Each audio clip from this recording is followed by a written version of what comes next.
Welcome back to Forza Horizon 5. It's finally time to unlock the final car in Update 40. And this one is a little bit different. All you need to do to unlock this week's car is scroll on through and you'll find it down here. This is the 50 years of the Porsche 911 Seasonal Championship. All you do is play the championship online or offline, and when you win, you'll get the Porsche 911 Turbo S. It's a very cool car and it has some cool customization, so we're gonna check out all of that today. Real quick, before we do jump into the new 911 Forzathon shop for the week, I guess I'll grab this since I don't have it and I'm on a quest to get everything. And the backstage pass for this week, it's the Battle of the Mid. Fun fact, actually, you can actually unlock this car way faster by doing it online with friends. If you do these seasonal championships in solo, you have to do 3 races. If you do these seasonal championships online with your friends,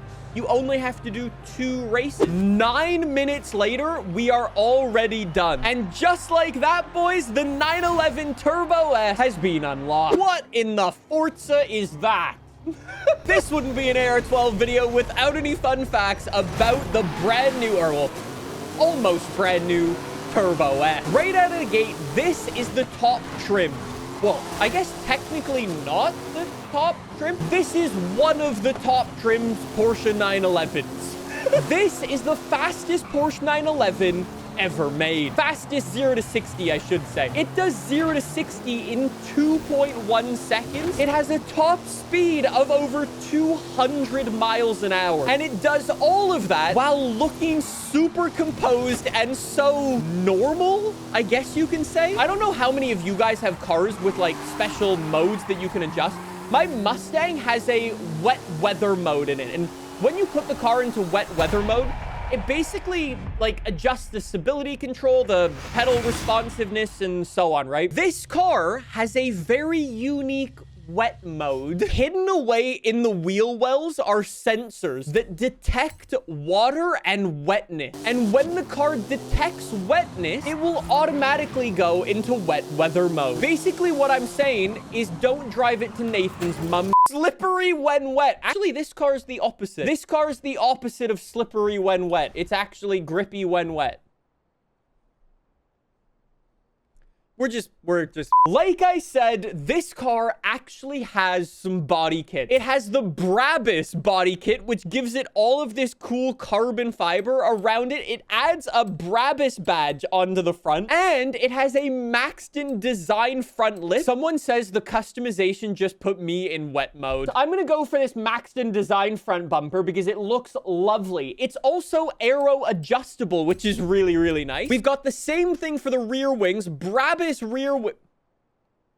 That's disgusting. I guess the Maxton rear wing isn't awful. Why did the developers make the rear wing like a full foot too short? That's awful. I guess I'm gonna have to go for this one. Brabus rear wing it is. I don't even like the look of it. 3 different rear bumpers for this. We've got a Porsche rear bumper. That's a wild bumper. And those are even more wild exhaust pipes. What? Technically, we've actually got 2 different rear bumpers. We've got the Forza, or like the Porsche rear bumper with like this cool little lip on the back. Then you've got the Brabus one, and then you've got a Brabus one that also adds the little rear lip onto the back. I'm definitely gonna go Brabus. That looks outrageous. And then last but not least, the side skirts, a Brabus like carbon bit, and the Maxton bit. Honestly, the Maxton bit's way cooler. All right, I like it. Not bad, not bad, not bad. I'll take it. Chat says, Nick, make a homemade Brabus 900 Rocket R. You know, that's actually not a bad idea. So you know what? If I'm gonna do that, let me get the Brabus front bumper on here just to, I guess, we'll make it more authentic, I guess. We can toss in a 3.8 flat 6 twin turbo. That's the GT2 RS engine. And we've got the 918 engine. That puts us immediately into S2 class. It uses the engine that's in here bone stock, the 3.8 liter flat 6. I'm pretty sure the Brabus wheels in this game are unbelievably outdated, but I think I need to do them for the fact that we're making a Brabus. Oh no. I guess just for the cool factor, we'll give it some engine spacers. Sure, let's go for that. I've got to assume when Brabus builds it, they do some aggressive old offsets. So sure, very nice. Brabus runs Continental Sport Contact 7 tires, The fronts are 255s and the rears are 335. Holy, okay, sure. And then I guess we'll just give it some extra horsepower. So all I know that they do to the Brabus 900 is they give it an exhaust and they give it really big turbos. I guess I'll use my own, guesses to figure out how we get up to 900 using this stock engine. Uh-oh. It actually might be a little easier said than done. Camshaft? God Gamer. We've got 900 horsepower, 3,400 pounds. We've got nicer grip. We've got nicer suspension. Anyways, last but not least, let's give it a fun little paint job. I'm pretty sure all the Brabus cars are full black, so we'll probably go like that, but I just want to see what's available. I'm not gonna lie, absolute smash. Also, absolute smash. That's very Brabus. Oh my God. I really like the yellow brakes, honestly. And the paint flake, so sick. Buy more hats so Nick can buy Brabus. You bring up a good point by saying that. Well, I'm not really in the market for a Brabus. They're a little on the expensive side. I don't know if it's just me. I feel like with a lot of like the tuning companies out there, you know, like the Brabus, the Mansories, and the so on and the so forth. Like, don't get me wrong, the stuff that they do is pretty cool. But I often find a lot of them are completely over the top and customized for the sake of just customizing. I feel like Brabus has actually always had like a really good like scope of like the cars that they're working on and have kept things very tame, but at the same time giving them like an OEM plus kind of feeling to them. All of this is coming from me. Most of the time, I don't like these 911s. These 911s are always just like, okay, again, hear me out. I wouldn't buy a 911 turbo. You know the Jeremy Clarkson meme where you go, this is great, but I like this? That's how I feel about every 911 ever made. If it's me buying a supercar, I want the supercar to make me feel like I felt when I was a 12-year-old. I want to get into the supercar that hurts my back because it's so uncomfortable. I want a trunk that's so small I couldn't fit a single bag of shopping in it. I want a car that's so wide it doesn't fit in a lane or a simple parking spot. And the Porsche 911 is none of those things because it's genuinely a good car. And that's the reason I wouldn't buy one. Maybe that's just me, but that's the way I've always felt about these things. I know we did it a couple of weeks ago when the 911 Dakar came to the game, but I think this might have potential as well to be a fantastic off-roader. And that's exactly what I'm gonna do. I'm gonna give it the big V8 hybrid engine because I want the instant torque from the hybrid motor. Then I'm gonna downgrade this car by giving it the off-road race tires. That brings us back into S1 class now. Then I've got to get rid of those wheels. Please bear with me. Please bear with me. Sorry. Now, I'm going to go and get some rally suspension. And then I guess we'll just get this thing to the top of S1 class with a couple of horsepower. Okay. With a couple of horsepower mods. Thank you. 924 horsepower. We're more powerful. We're lighter, and we have unlimited off-road grip now. This is my S1 class Dakar build, and I took it to the stadium. Okay, best lap time, a 109.7. I'm gonna take this to the off-road stadium and see if it's any better. If we can go faster than a 109, we'll see what we can do. So, like I said, I don't expect either the Dakar or this thing to be OP. They're not that sort of car, but they're a very nice sort of purist, okay. That was a very unfortunate time to say the word realistic. These builds, although they're not the fastest builds out there and they'll never get you a world record of sorts, they're always very, very nice to drive though. The sooner we can get past all of the AI, the sooner we can start hot lapping it properly. That was a very nice line through there. All right, first lap from a dig is a 1:12. Okay, let's see if we can go a little bit quicker. I'm gonna go slow off the jump and actually brake before because I don't want to go into the wall on the outside there. Very nice, good landing. Then here, send it up the inside perhaps. Past Mr. Lamborghini, very nicely done. Bro, I don't know what it is about off-roading and these Porsche 911s, but my God, are they good at it. That lap, a 1:10. We're basically matching the Dakar. Very good, very nice line in there. Good jump, please. Good landing, please. Beautiful. Oh, that was nice. That was a very nice section there. Okay, we've just saved a massive amount of time. And then not too much sliding through there. And then full send it to the line. Almost did a front flip. And then there's the finish line. It's a 1:09.1. It's not like blow the doors off faster than the 911 Dakar, but it definitely is faster. It's not so much that it's faster. It's almost that it's like just easier to drive. There is another thing I would like to do with this car before we get to our fully maxed out build. I wonder how fast it is on a quarter-mile drag strip, fully upgraded with a Porsche 911 918 engine. Did I just say 911 918? Balls to the wall, baby. This is gonna be a very, very, very quick boy. 918 engine, fully maxed out, 1,400 horsepower, 2,800 pounds. That is lovely. Chat says predicting 6.8, 7.2, 7.4.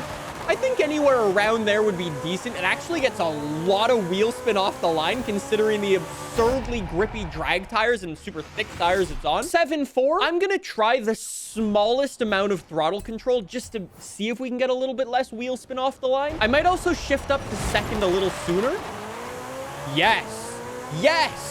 I mean, it felt quicker. I don't know if it was quicker. All the way to the line. We're almost hitting 200 miles an hour. Yeah, we go 7.3 a little quicker. I'm sure with a little bit more time spent on your tune, you could go way faster than that. Since we've got all of these upgrades on, I do want to give it a little bit of a go, fully maxed out. I've got to assume this thing can go to X class, right? Wait, whoa. I've just noticed the Brabus, Maxton, and the Forza Aero are all race front bumpers, which means they all produce exactly the same amount of aero. Same for the rear. Yeah, it's exactly the same for the rear. Then we've just got to give it those full racing Are we really 2 PI away from X class? We are 2 PI points away. I'm not gonna lie, out of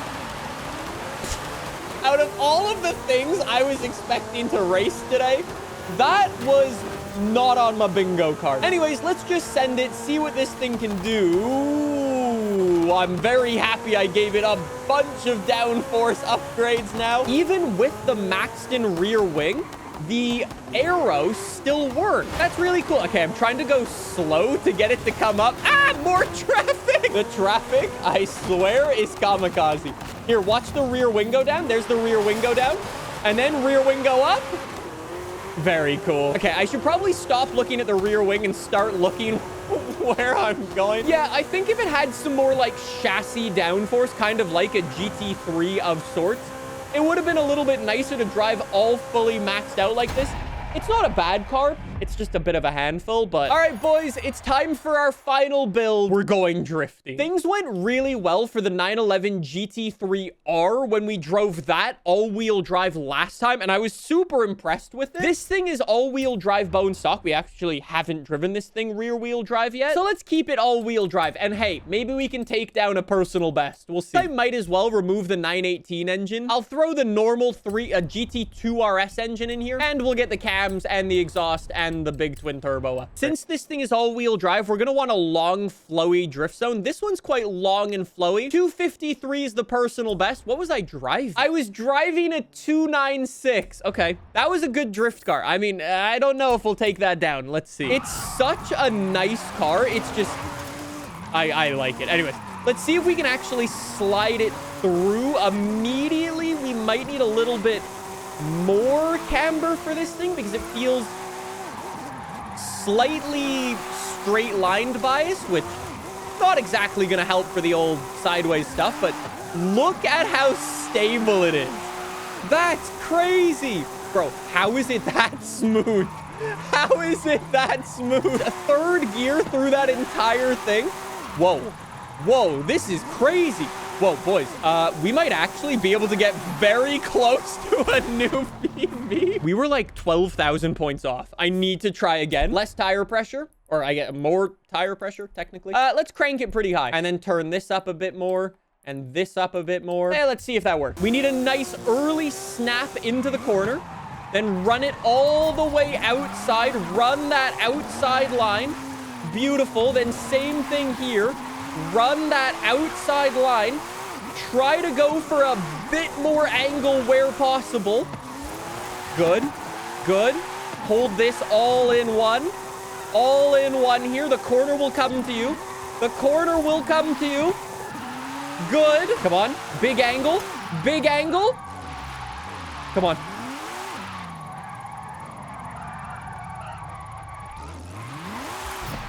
Yes!